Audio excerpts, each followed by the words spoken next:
Įsivaizduok, vienoje saloje 10 vyrų dirbo žvejais, kiekvieną dieną jie išplaukdavo žvejoti ir meškerę gaudydavo žuvis.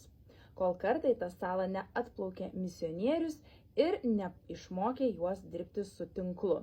Dabar tą patį darbą atlieka 2 žvejai.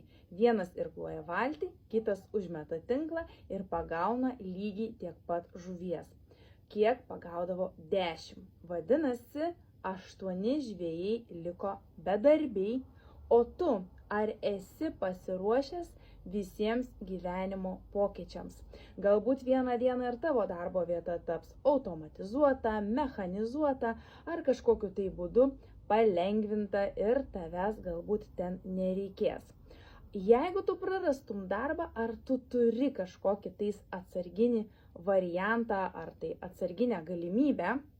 Jeigu ne, aš tau rekomenduoju jau dabar pradėti dirbti iš namų, pradėti kurti papildomą pajamų šaltinį, nes galbūt vieną dieną tai taps puikia finansinė pagalba tiek tavo šeimai, tiek tau pačiam.